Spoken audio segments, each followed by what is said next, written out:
Tonight on the BuZZ, NewTek generated a lot of news with the release of TalkShow, which connects Skype conversations with live video production. Tonight, Philip Nelson, the Senior VP of Strategic Development for NewTek, explains what we need to know to make our Skype interviews look as good as possible. Next, Kevin Bourke is the founder of BourkePR. He's been marketing technology clients for more than 20 years, but what does marketing mean versus PR or advertising, and how should we work with a professional marketer? Tonight, Kevin will help us optimize our marketing efforts.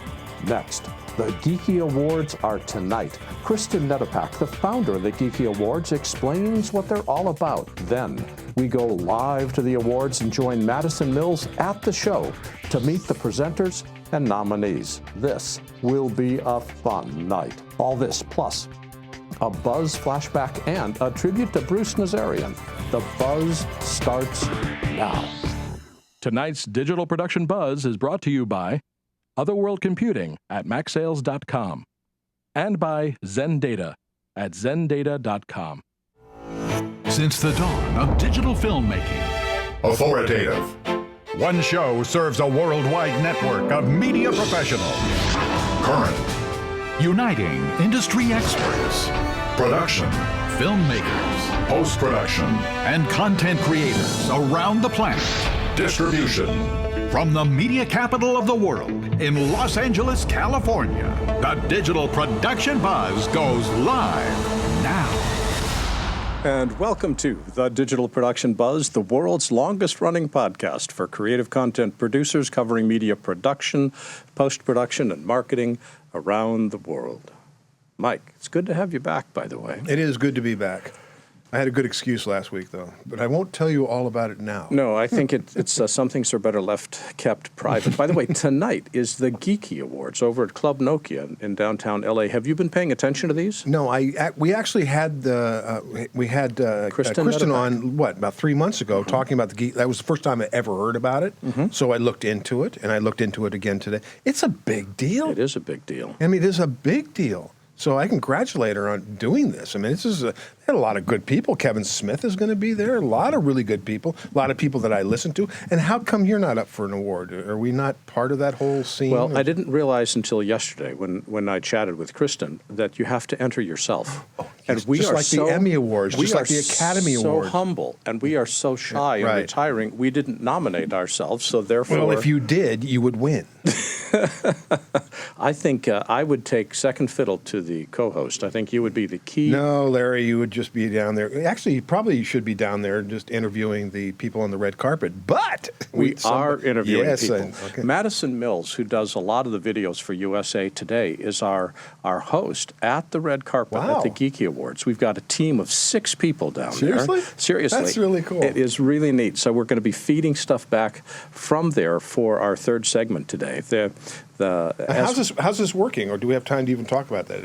Are they furiously editing the segments right now? And they are recording and editing, and we are sending them back via Dropbox. That's so fun. We're trying to reach up to the internet and pull it down as fast as possible. Well, I hope this works out. That's fun. Well, at the end of the show, we are going to know. That's for sure. It's a little close. Actually, I just got the sign from the control room. We do have something to talk about. So let me say this. Oh, cool. Thinking about staying in touch, by the way, before we switch over to the Geeky Awards, I want to remind you to subscribe to our free weekly show newsletter at digitalproductionbuzz.com. This gives you an inside look at both the buzz and the industry, plus quick links to all the different segments of the show. The thing I'm so excited about is that Mike and I will be back with Philip Nelson after we go live to the Geeky Awards and Madison Mills. Madison? Thanks, Larry. The Digital Production Buzz is live tonight at Club Nokia in downtown Los Angeles for the 3rd annual Geeky Awards. We're here to celebrate the best and brightest minds from creative artists in web, games, and entertainment. I'm Madison Mills, and I'll be on the red carpet all night, and I'll give you some highlights from the show.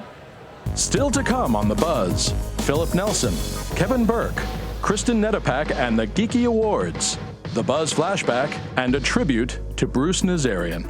When you're working with media, one thing is essential. Your computer needs peak performance. However, when it comes to upgrading your Mac, there are so many different options to choose from that the process can be confusing. That's why Otherworld Computing carries the best upgrades that lets your computer performance and storage grow as your needs grow. Since 1988, OWC has become one of the most trusted names in quality hardware and comprehensive support to the worldwide computer industry. With an extensive online catalog of Mac, iPhone, and iPad enhancement products, as well as a dedicated team of knowledgeable experts providing first-rate tech support, OWC has everything you need to take your current system to the next level. Whether you need to maximize your system's memory, add blazing speed, or enhance reliability, look no further than the friendly experts at OWC. Learn more by visiting macsales.com today. That's macsales.com.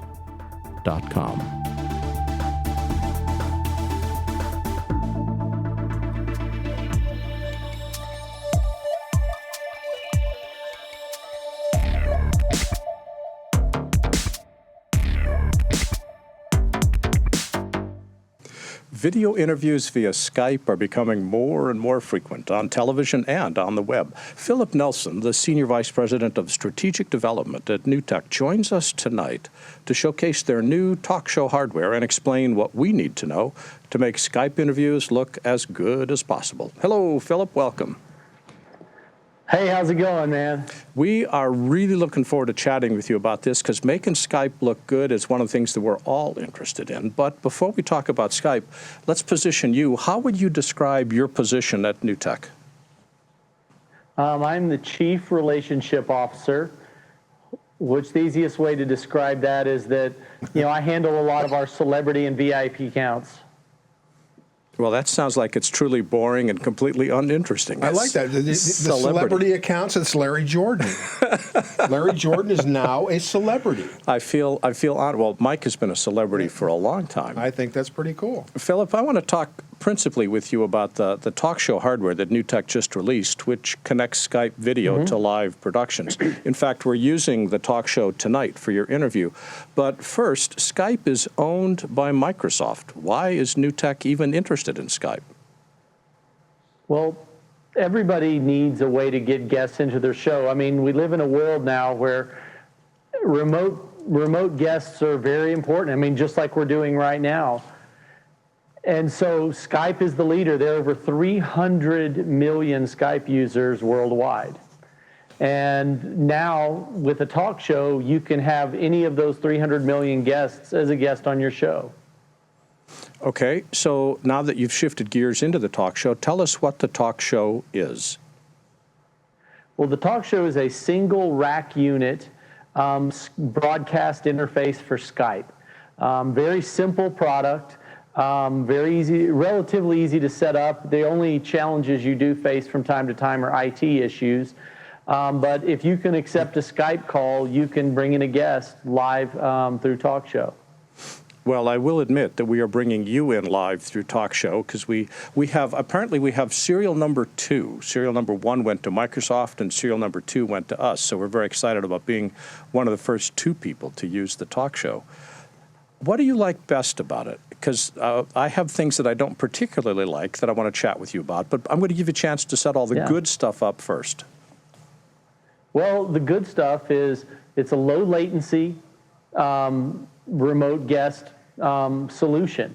If you have a satellite uplink, you'll see on Fox News or CNN all the time where they'll toss to someone in the field, and through satellite uplink, even using hundreds of thousands of dollars worth of equipment, there is a very long delay, and you see that a lot where they pause and they wait, and it's like, hey, this is blah, blah, blah, I'm here at so-and-so.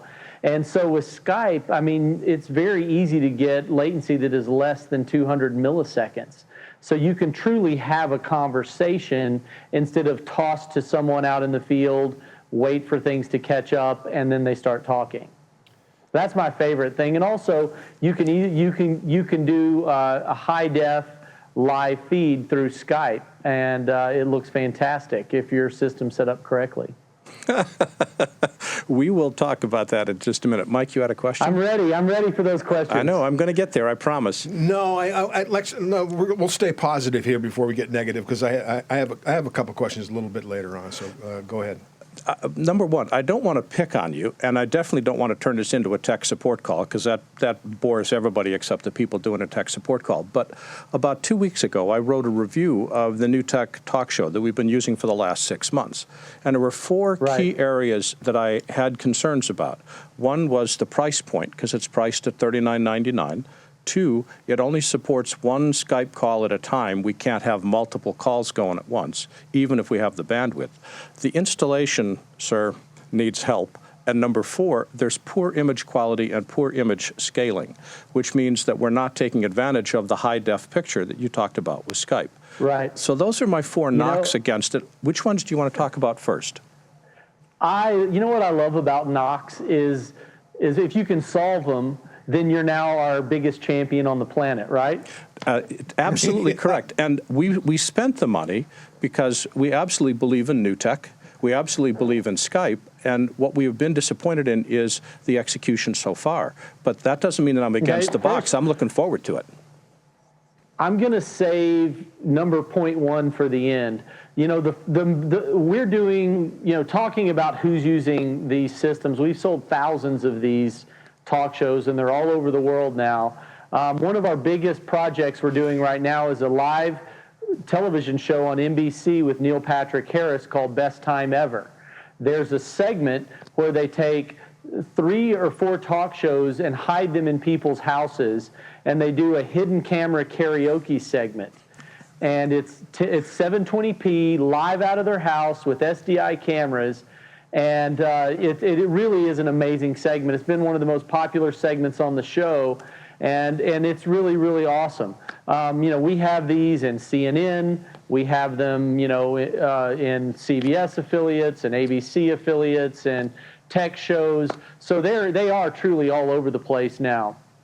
And as long as you can get a good internet connection, you can get HD. Like, I checked something on my talk show. One of the benefits of the talk show is I can see what's on your system. Like, so when I'm connected to you, I can see, are you using too much CPU on the computer? Now, you're using a talk show, so you're not. But let's say you have a guest coming in from a laptop, and you look at it, and it says they're using 90% of their CPU.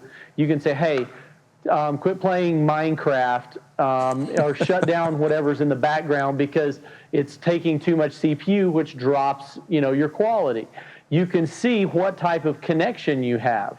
Now in Skype is really cool because it's designed to get a video through almost no matter how bad your internet connection is.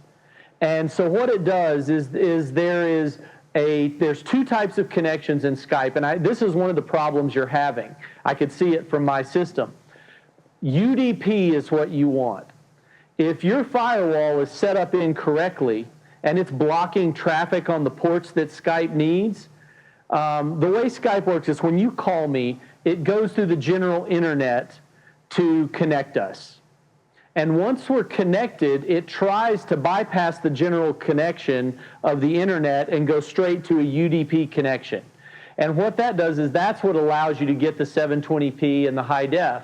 But sometimes if people have firewalls or their network is set up a certain way and it will not allow that UDP connection, then it stays at a lower quality because that's all your router or whatever will allow to pass through because it's not giving us that one-to-one link. Because Skype actually does link you directly if it can. So like I checked on our system right before I ran over. I don't know if you saw me running over to my chair. We are connected on a relay. And that is one of the reasons I think you're getting the lower quality is because it's not allowing us to get that UDP connection. So to give another example of how that it's a cool, scalable thing, if it didn't allow that and you didn't have the bandwidth or your router wasn't configured correctly, you would just get no picture. But because Skype is scalable and flexible, even if somebody does have a bad internet connection, it tries to still give you a picture. Which also brings me to one of the features of TalkShow is if somebody's bandwidth drops below a certain threshold, it automatically goes to a still image and then keeps the audio quality high. So if a reporter's out in the field and something's happening, they can still be talking to the studio. So, we can help you, get this set up. It usually involves the ports on your router or something like that. And we've actually created like a 10-page document. If you go to the TalkShow portion of our website, we have a document that says how to set up your network, and it's on like the 5th page as you scroll down of our TalkShow website. And there's a document you can download that explains UDP, it explains CPU. An example on the Neil Patrick Harris show, live TV, one of the things that makes it great is the unknown. What's going to happen, that random craziness that could make it more interesting instead of just an edited segment. So I was in the control room in NBC as we were getting ready for the Neil Patrick Harris show, and we had a perfect 720p connection. It was looking great, excuse me, and all of a sudden, like 8 minutes before we're about to go live on national primetime television, their quality drops to nothing. So we're texting the engineer, and it turns out that someone, a little kid in the house, apparently was watching Netflix in another room. and if the bandwidth goes away, what do you do? So, they were texting, and it's a hidden camera thing, so they can't just go, hey, everybody, turn off your phones. But they were able to kill that Netflix feed so that our 720 came back, a couple minutes before we went live to air, and they were at 720p again. Well, let's talk. So that's the first thing. I know you guys have had some quality issues, and I would bet money that it has to do with your network configuration, and the tips in that document could probably walk you through it, and if it can't, then our tech support can definitely help you. Well, we will talk about that later, because so far tech support hasn't been able to help, but we will look at the document and see. We'll get you sorted out. But I want to switch this over, because in order for Skype to look good, we have to have the users look good. The user has to have enough bandwidth and camera and mic. Yeah. What's the minimum bandwidth that the guest needs to have, and what cameras do you recommend and what mics? The most important thing when doing a quality Skype call, lighting is very important. I'm sitting here in the NewTek studio. I've got a backlight here and a key and a fill. So the lighting looks good. I've got a lavalier microphone, which I just hit, so hopefully you didn't hear too much of a pop. I've got an earpiece. This is one of the most important things, because I noticed in your studio, at first I heard an echo, which tells me you probably have speakers in your studio so you can hear the guests, right? Correct. So what happens is, I do a lot of interviews, and I'm used to hearing a loop back, so I can even talk through a loop back. But when a lot of times when you have guests that have never done an interview, or they don't do interviews all the time, that echo will make them start talking really slow. I don't know if you've noticed that. So one of the things, we suggest that if you are going to do Skype calls, one thing you can do is have your guests be on headphones with a mic, which doesn't look good. So like what I have, and I'll just take it out, I've got this little earpiece, and they're cheap. You can buy them on Amazon or wherever at any video dealer. And what that does is the way I have our talk show set up is I have our talk show feeding into a TriCaster, which is doing this virtual set behind me. So it looks all nice. I'm just sitting in front of a green screen in the NewTek studio. But, I have the audio coming into my TriCaster through a network input. So it's coming in through Ethernet into my TriCaster. I have your audio going into an auxiliary output out of the TriCaster, which feeds my headpiece. So what it does is it separates the audio, so I'm not hearing myself in my headpiece. And then I have this audio coming out by itself into the talk show through the network input, or into the talk show, and so I don't hear myself in my ear, and you hear me without hearing my echo. The only thing like on your end is if you both had earpieces on, you wouldn't have to have the speaker in the room. Now, one of the things that I tell people, if they are going to have a speaker in the room, make sure it's kind of far away from the mic and not very loud, but that's kind of a headache. So the best way around that is some sort of headset or an earpiece for both guests. So, in broadcast television, most of the time they'll all have these little earpieces, but you'll see like on a lot of technology shows where people don't have, you have really nice gear in your studio, but your guests may not. A lot of times they'll just have an earbuds in. If they just had earbuds in or one earbud, it would be fine. Is it more important to have a good quality camera or better lighting? I would say better lighting. Because, cameras today, you see the demos for $500 cameras and everything looks perfect. It's because all of it's shot out in daylight. So if I have good lighting and a halfway decent camera, even my webcam on my notebook can look 1,000,000 times better with a couple of lights. That doesn't mean you have to go out and spend thousands of dollars on lighting.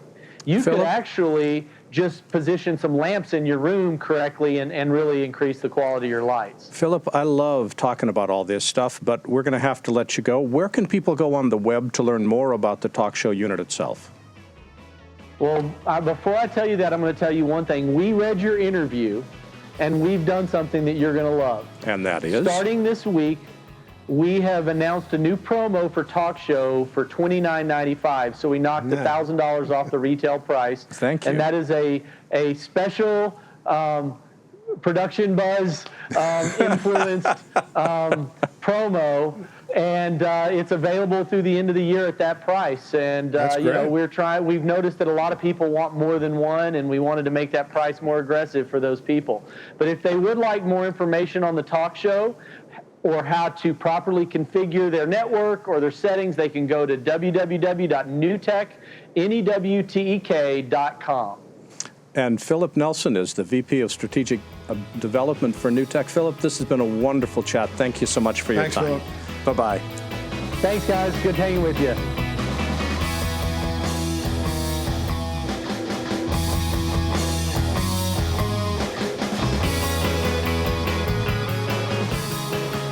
The Geeky Awards in Los Angeles at Club Nokia. This is the 3rd annual Geeky Awards. We're going to have some highlights from the red carpet for you later and a great interview with Kevin Bourke, so stay tuned. If you need long-term archiving for your video content, then you should look at ZenData. They specialize in providing secure, long-term storage of video content with a low cost per terabyte. The company has a variety of archive solutions that range from external LTO drives that can connect to your laptop to multi-petabyte storage systems using huge robotic libraries. ZenData systems will store your content on LTO or Sony optical disc archive cartridges. And with their next release, they also provide an option for archiving to the Amazon cloud. They offer great compatibility with many of the third-party applications used in the media and entertainment industry, including most media asset management systems. ZenData has hundreds of installations around the world, from Los Angeles to Mongolia. So if protecting your assets is important to you, visit zendata.com. That's XENDATA.com.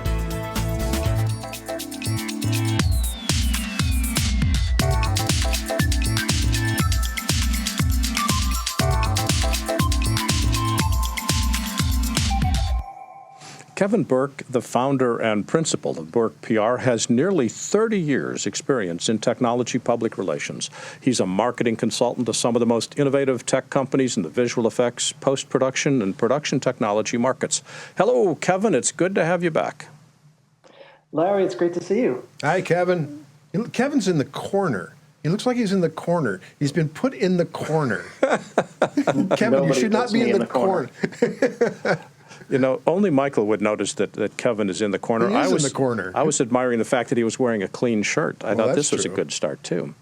Well, it's for you, Larry. Kevin, I want to spend time talking about marketing and PR and advertising. But to start, how would you describe what you do? Well, I'm a public relations consultant primarily. For like you mentioned, nearly 30 years of my career. Sorry? I'm with you, Kevin. Go ahead. Okay. Has really been focused on the public relations piece of the business. Your work, Kevin, falls into the broad area of marketing, but it seems that you see a difference between marketing and PR and advertising. How do you differentiate between the three terms? Sure, but I like to use actually a very simple analogy. I view marketing and advertising is similar to you telling the world how great your company is. Mm-hmm. That's marketing and advertising. Public relations is you convincing the influencers of the industry, the influencers who your customers listen to and trust, you convincing them to tell the audiences how great your company is. So it's that third-party credibility, that voice that your customers are listening to. They're the ones talking about how great you are, and it's not just yourself. How do you get those influencers to do that, though, if the product is not something that they might not want to influence? That was well said. What does that mean in English? No, I mean, seriously. I mean, sometimes you are dealing with a particular product that is just started out. There is some problems with it, and Sure. you are trying to get those influencers to say nice things about it. Sure, and I think that's the value in having a good consultant at the outset, because a valuable PR or marketing consultant is going to sit down with you at the outset and take a hard look and understand your business and understand your product, understand the upsides and the downsides of your product, so that you can then figure out the best way to position that product, to whom you should be positioning that product, and how you position that product, so that you're not just out there blindly, just trying to convince somebody to buy something that they don't want. But if you can determine up front and understand up front what is valuable about those products, then you can find the right influencers to help you tell that story. I've always thought of advertising as trying to generate immediate response and marketing trying to generate long-term response. Is that still a true statement? Yes and no. I think advertising certainly it's expensive to do it long term. I mean, ads cost money to create; they cost money to place, and for them to be truly effective, you need to do that over a long period of time in order for them to generate the kind of awareness and visibility that you need. It's not too different from, it's actually similar to public relations, but the difference is with public relations, you're not paying for every placement, you're not paying for every article that hits. Really, it's your investment in time to ensure that there is a constant and consistent communications flow through these different channels, through publications, through blogs, through social media. It's a very different approach, and from a budgeting standpoint, it's a very different spend. One of the things I've enjoyed, because we've worked together in various ways over the years, is sitting and chatting with you at long time when I'm not on camera and we have time to visit for more than just a couple of minutes. And you've told me that good marketing takes time, that it can't just be done overnight. Well, how does a client tell the difference between good marketing and bad marketing if you don't know the results for 6 months? Well, at the outset, again, and as part of the planning process, you need to put some sort of measurements and stopping points in place so that you can say, let's set some short-term objectives, for public relations, for example. In 3 months, we've agreed that there are this group of influencers that today they don't know about us at all. In 3 months, we need to make sure that they do know us to start. And that's easily measured. And then 3 months after that, we want them not only to know us, but we want them to be talking about us and talking about us in a very positive light. That's measurable. You can set those goals at the outset instead of just sort of throwing it out into the wind and saying, come back in 6 months when you think you have something for us. You need to kind of set those metrics along the way and make sure that they are reasonable, that they're achievable, and that they map back to not only your communications objectives, but your business objectives as well. When should, I mean, you've got a vested interest in this answer, but when should marketing be done in-house, and when should you hire a consultant? Well, it really depends. I mean, there are very specific skill sets, especially with public relations. There are skill sets. There are existing relationships. For me, for example, I have relationships like with you. You and I have known each other for 15 years.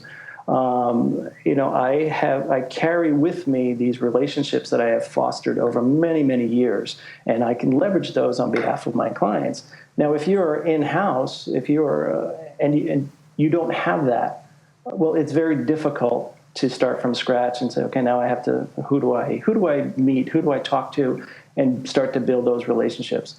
Sometimes people do have that, and if you do, fantastic. Then yeah, you can strike out on your own. But if you don't, it's helpful to find that resource that understands your business, understands technology, has the relationships and the connections that they can leverage on your behalf. That's when you can really benefit from hiring a consultant. Kevin, have you ever turned down a client and say, Sure. This just isn't working, or this just isn't something that I believe in, and I'm not the right guy for you? Absolutely. I mean, there are obvious times to turn down business when there's a conflict of interest. I have a client that competes with you. I'm sorry, I can't help you. That's an obvious one. But there certainly have been times where I would look at the organization, I would look at the products, I would look at the state of the business, and I honestly tell them that, either in your current situation, either you can't afford to, or, what you need to do today is not this. You need to focus on something else for the health of your business. So it's a case-by-case basis, but I do take an honest look at each and every company that approaches me, and if I believe I can help them, then I bring them on.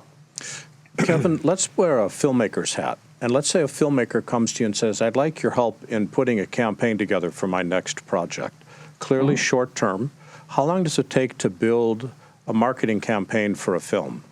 And we're talking indie. We're not talking a $200 million studio picture. I would say, because I've done this recently, anywhere from 3 to 6 months. 3 months is a tight window because you kind of you need to ramp up. You need to do some basic housekeeping, prepare the language. How do you talk about this film? How do you, what are the words that you use to get people excited? Who are we going to reach out? So you need to kind of build up that plan and then start building the excitement in advance of the release, because you can't start talking about it the day of the release. You need to build up excitement in advance of that release. So you want to build in enough time to do it.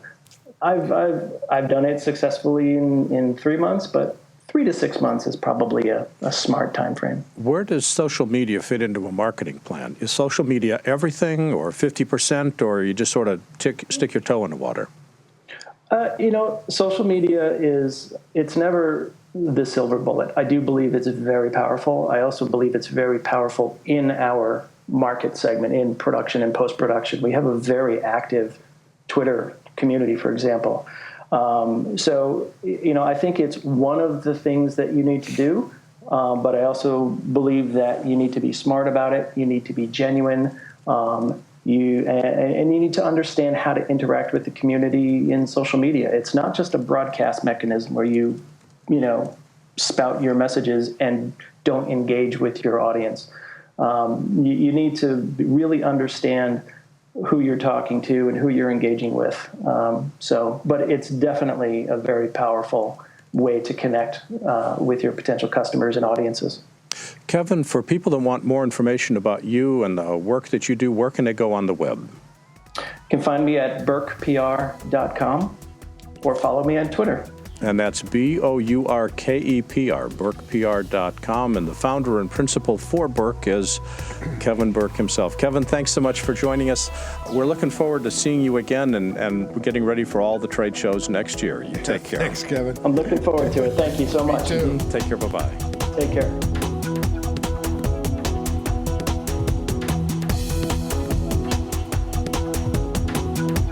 Still to come on The Buzz. Kristen Nedopak, the Geeky Awards live, and a tribute to Bruce Nazarian.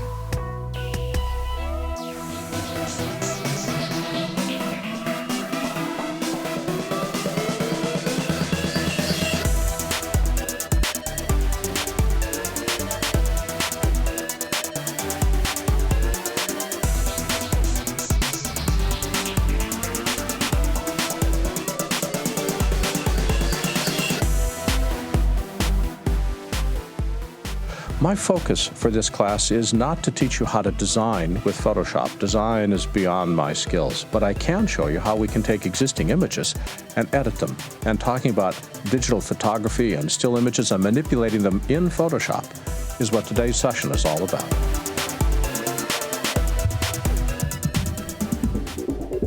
It's time for a Buzz Flashback, 5 years ago today. First thing in terms of marketing, you have to have a really professional product that is the best that you can possibly make it. Second, you need to choose a track that you feel is going to, in this particular case, garner you the recognition that's going to allow you to go to a broader audience and for the people that can say yes to you, to be able to find out about you. This was a Buzz Flashback.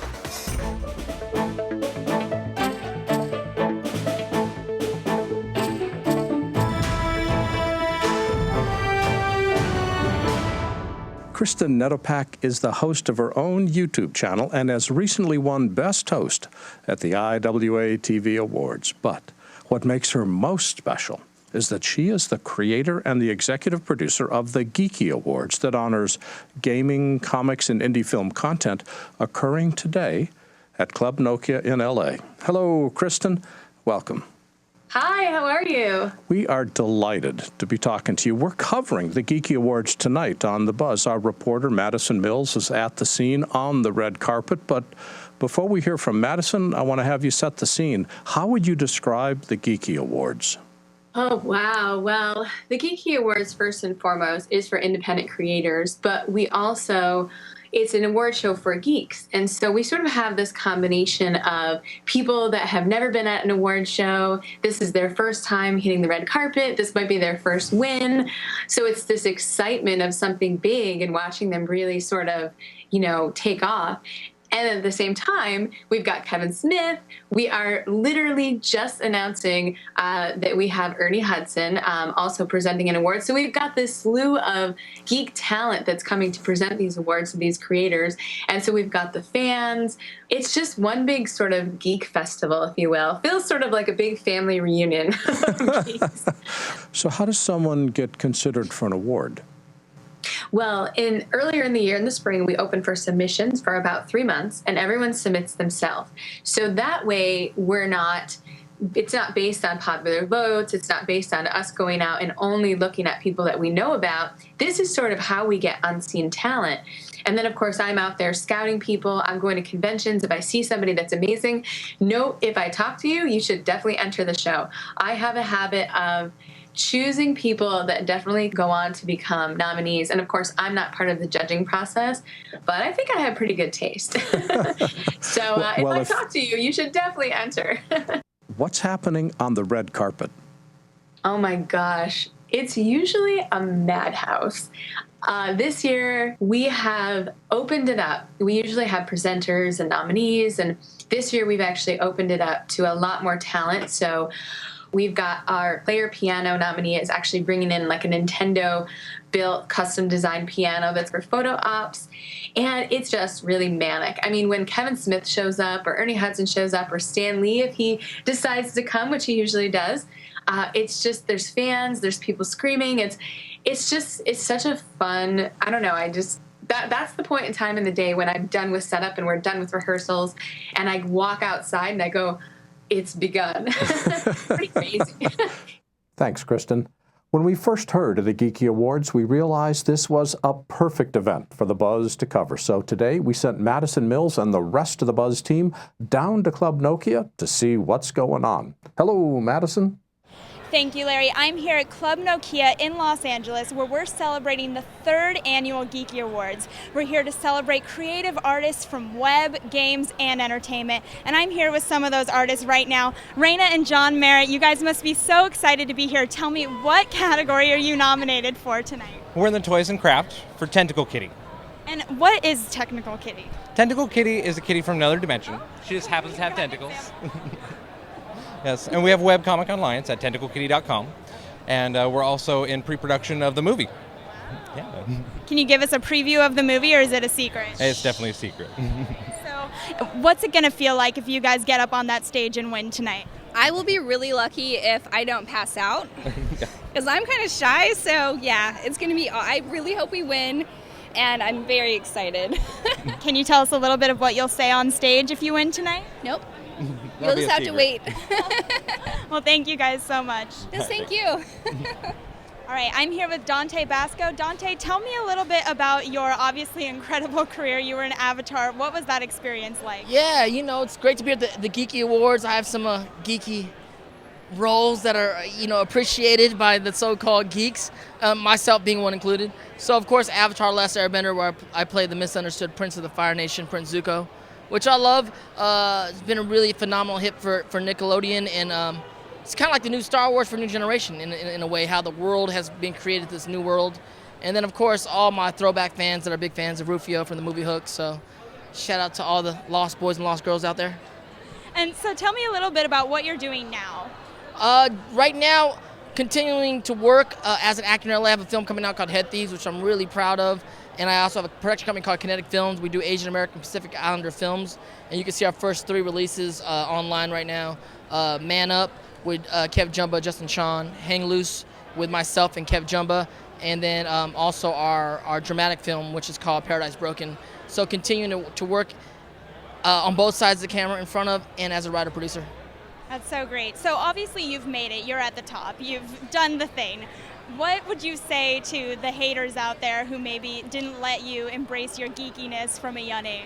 Yeah, a lot of times when I tour around the country and I speak at cons or I speak at colleges, and what I like to tell the quote-unquote geeks or nerds out there is you got to understand that Comic-Con a few years ago in San Diego was a place that most Hollywoodites thought was just, some kind of cons. Like, cons was a place to be kind of shunned.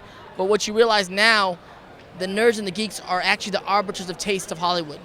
Hollywood goes down to San Diego every year, goes to cons to see what the nerds like, because the nerds' taste is really what is next on the horizon. Everyone wants to know what's the next Game of Thrones, what's the next, Firefly. Like, what are you guys into? What's the really good things? And the nerds and the geeks are the ones that are the arbiters of taste of pop culture right now. So represent your geekness, represent your nerdness. We are the taste of pop culture, so it's all good, celebrate that. Great, thank you so much. I'm here with Som Lal and Ben Lee. Guys, tell me a little bit about what you're nominated for tonight. Sure, thank you. So we're being nominated for Best Website. It's very much kind of a reflection. It's called Neon Roots 3.0, a reflection of our 3rd iteration, if you will. We're a digital agency based in LA. We do augmented reality, gaming, very interactive mobile and web experiences. Great. And so, can you tell me a little bit about where you see the company going in the next 5 years? We've had a lot of success this year. It's been one of our most successful years. We're helping entrepreneurs every single day create mobile apps, from napkin sketch all the way to production ready. And we're working with some of the biggest media celebrities in the world, like Snoop Dogg, having him launch his Mary Jane platform as well. So sky's the limit. I think 5 years, it's a long way away, but if we have a couple more years like this year, I think we're in a good space. I think focusing on a lot of building our own products, games, and starting that transition from just a service company to our own applications and our own products is definitely where we want to be. Sure. And tell me a little bit, what are you guys going to say if you win tonight? What's your plan when you get on that stage? It depends how many drinks I've had. So I'm somewhat prepared, but thank mom and dad. Yeah, that's for sure. Mom and dad, right? Definitely thank mom and dad, and thank our team. We always kind of call it a family, but literally we really are. And we're team members on 3 different continents, and every single one of them has contributed to this project. So without them, we wouldn't be here. Well, thank you guys so much for talking with us. We appreciate it. Thanks. I'm here with Josh Gilliland, who's nominated for Best Podcast tonight. Josh, tell me a little bit about your podcast. Well, thank you. It's great to be here, Madison. Our podcast is called The Legal Geeks, and we go geek out over comic books and case law. And the one that we are nominated for is super exciting because we explore whether or not worthiness can create a conditional revocable interest in Thor's hammer. And we examined whether or not Thor, when he lost his worthiness, no longer was able to own his hammer, and the new owner was the one who was worthy in order to pick it up, and the civil procedure issues in Ant-Man. So this is what we do. We geek out over case law, we geek out over comic books, science fiction. We've done everything from assumption of risk in wearing a red shirt in Star Trek to whether or not Han was legally justified to shoot first. So what we do for fun. Sure. So how did you come up with the idea of kind of combining law with your geeky side? Well, I'm a lawyer, and so I spent a lot of time in law school and college studying, and a lot of time reading, because I was very popular at finals. And prior to that, growing up, I read comic books. I watched Star Trek. I grew up through college and law school with Deep Space Nine and Voyager. Those were my treks during that educational phase, and so I love this. And being able to combine the two, because when I watch, say, Agents of S.H.I.E.L.D., I'm taking notes on the different legal issues that come up in the show. Well, I'm so happy that you've been able to combine all your passions. Thank you so much for doing the interview with us. My pleasure. Thank you. Take care. This has been an incredible night. I can't tell you how many amazing people I've met, how many great costumes I've seen tonight. We're so excited we got to be here from downtown Los Angeles at the annual Geeky Awards for the digital production BuZZ. I'm Madison Mills.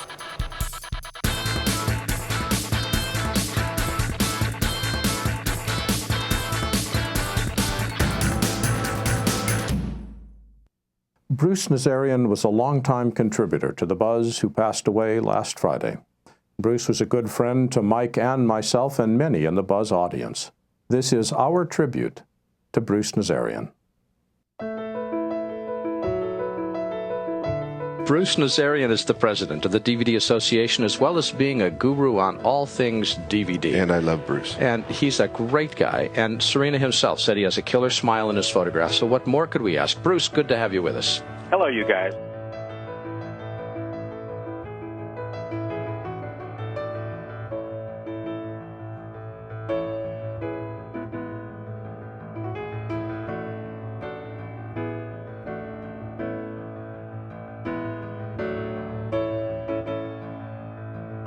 We believe that Blu-ray is a very powerful, potentially very wonderful format to use for publishing, but we're very concerned that the way licensing and complexity has worked out, it's virtually impossible for second-tier producers, who is the vast majority of our audience here today, to really afford to publish on Blu-ray instead of publishing on DVD. And there are a lot of people that I've talked to, and a lot of people out there in general, who want to use Blu-ray but can't either deal with the complexity of licensing or the cost of the licensing. Simple as that.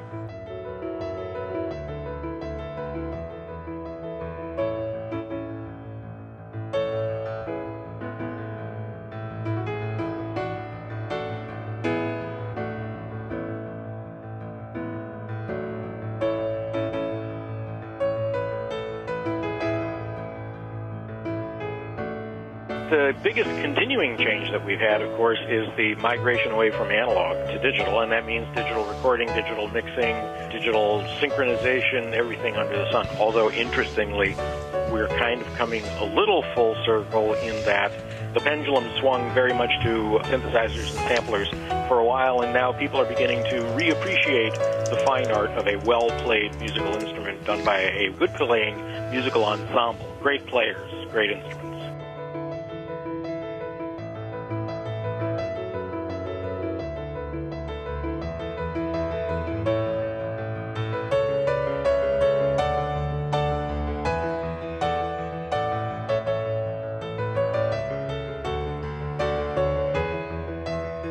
The bulk of what I had done in the DVD optical media industry was to be of service to non-Hollywood authors and encoding engineers, etc., who were working in that field and wanted to gain insight and technical knowledge about how it all worked. And I did that quite happily for about 10 years.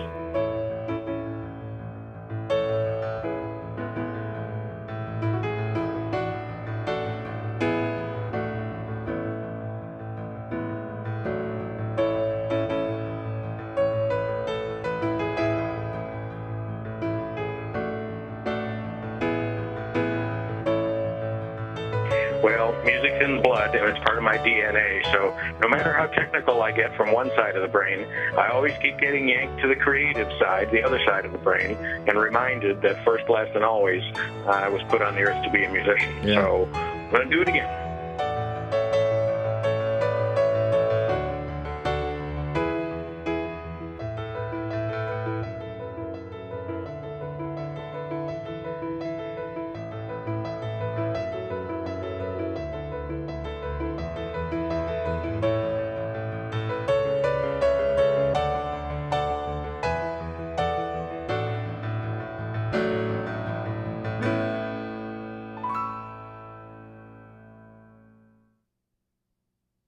Bruce Nazarian will be missed, and he's a good guy. Yeah.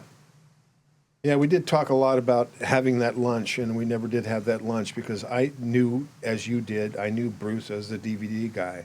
I didn't know him as a musician. Studio musician in Detroit, did most of the bass guitar work on many of the Motown hits. Once I found that out, I went crazy, and I asked it. We had to talk, and every time we did talk, we would talk more about music than we did about DVDs and authoring and stuff like that. Because, as you know, I'm a music freak, but we never did have that lunch. We never had that long talk. And I miss him terribly because he was a Renaissance man. He knew something about everything. And boy, could he be articulate about it.